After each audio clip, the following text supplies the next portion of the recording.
Now, can you find out what is the meaning of economic growth rate?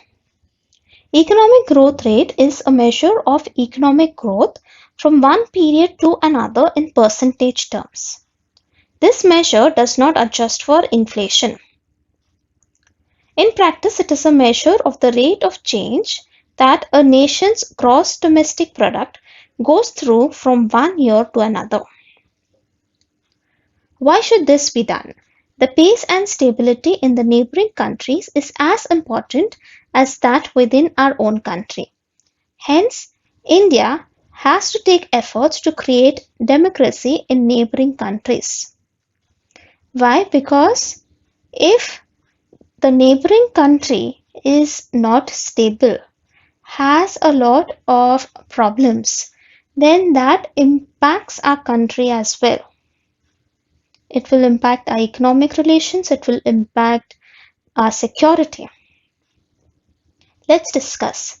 Even though some changes happen in the foreign policy due to changing circumstances and times, foreign policies of some nations are based on some eternal principles. For example, India's foreign policy is based on values like international peace, human rights, and security. What provisions should be included in the foreign policy to achieve these values according to you? Now, some provisions that can be included in the foreign policy are that we can refuse to support countries which threaten international peace. Or the government can also say that we will not have trade relations or we will not support any country economically if the human rights are violated. So these are some of the provisions which can be included. Early phase of India's foreign policy. Now, the things that influenced India's foreign policy are Prime Minister Pandit Nehru. Now, who is Prime Minister Pandit Nehru? Prime Minister Pandit Jawaharlal Nehru was the first Prime Minister of the country.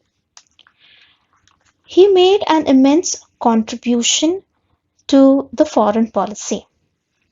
His stand was that India should independently understand the global or international affairs. He followed up with the policy of peace. Now, because of this stand of independently understanding the global or international affairs, he came up with a system of non-alignment movement, where India refused to join either of the two blocs which had formed in the world. Next factor which influenced India's initial foreign policy was its relations with China and Pakistan. One more feature of India's foreign policy was the insistence on self-reliance. Now, India wanted to be independent of any other foreign power, and that is why it insisted on self-reliance. In the beginning, India decided to improve relations with countries in Asia and Africa.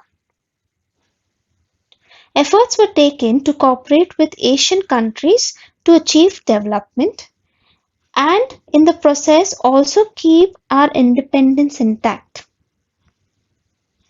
This concept of regional development expanded to Africa as well. But some Asian African countries participated in the military pacts led either by America or the Soviet Union. This stopped the process of regional development.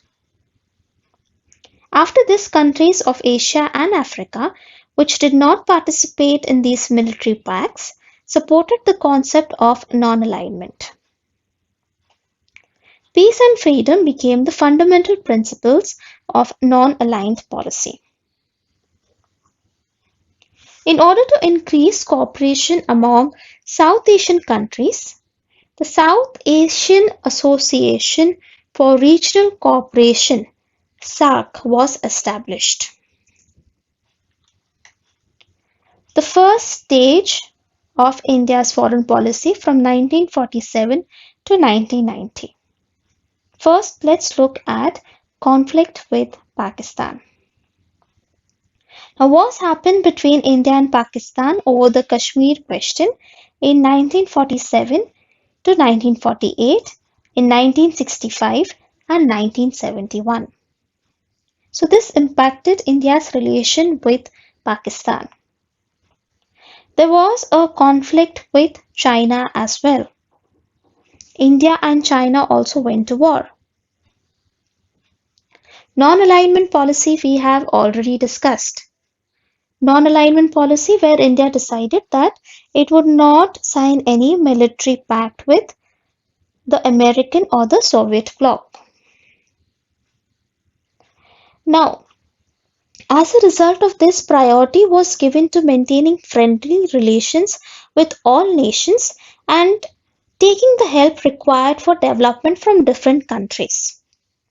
Due to this policy of non-alignment, India could get aid from both the superpowers. There was a lot of stress on improving India's defense. This technology required for this was imported. Soviet Union, France and Germany helped India in this matter. India proved her nuclear capability by conducting the first nuclear test in 1974. The second stage of India's foreign policy, starting from 1991 onwards. Now, we know that 1991 is the time of the post-Cold War era. Now, the priority or the importance now shifted from political and military relations to other factors like economy, trade, education, technology, etc. We also see that in the year 1991, India reduced the government control over the economy and adopted free market policy. This resulted in increase in trade with neighboring countries, and it led to increase in the economic growth. Relations with the South Asian countries became stronger. Countries like Singapore, Thailand, Vietnam, etc. Trade exchange with Israel, Japan, China and European Union also increased. India started actively participating in international and regional level organizations like G20 and BRICS. India's relations with America also improved a great deal. India undertook the nuclear energy program immediately after independence. For this, we see that the Department of Atomic Energy and the Indian Atomic Energy Commission was established. The first chairman of Indian Atomic Energy Commission was Dr. Homi Bhabha. Electricity generation was the main purpose behind the program, but it also aimed at creating military capability. India built nuclear weapons and conducted nuclear tests in 1998. We have also made missiles carrying nuclear weapons, and the Air Force and the Navy have been enabled for carrying them. Now, we all know that nuclear weapons are extremely destructive. Hence, it is necessary to make consistent efforts so that they are never used. Two treaties have been made to stop the spread of nuclear weapons. Nuclear Non-Proliferation Treaty, and the second one is Comprehensive Test Ban Treaty (CTBT). The conditions of both these treaties are of benefit to big nuclear powers, and they put unfair restrictions on developing countries. Hence, India has not signed either of these treaties. Do you agree? If yes, why? And if not, why not? Write in detail. Now, in order to increase the economic power of the nation, instead of focusing on elevation of poverty, efforts should be made to increase the wealth and the buying capacity of the people. Now, do you agree with this? No. Why don't we agree with this?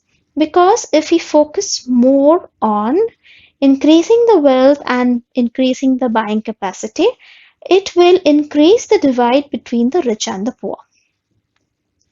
What will you do? You're working as Foreign Secretary. The Prime Minister is going on a visit to China. As Foreign Secretary from the Ministry of External Affairs, what topics will you suggest the Prime Minister for discussion? Now, we all know what is the condition or what is the relation between India and China as of now. We know about the border dispute that is happening. So, obviously, one of the topics that, as Foreign Secretary, you will give the Prime Minister is discussing about the border dispute. Complete the list. Complete the list by writing the contribution made by the following leaders. For example, Lal Bahadur Shastri, Tashkent Agreement. Indira Gandhi will be the Shimla Agreement. Rajiv Gandhi, the India-Sri Lanka Accord. Atal Bihari Vajpayee, Lahore Declaration. Name the Prime Minister who followed these policies. Look East. It was followed by P.V. Narasimha Rao. Efforts to increase foreign direct investment. This was done by Dr. Manmohan Singh. So children, with this we complete explanation for this lesson. Thank you for listening. Goodbye and take care.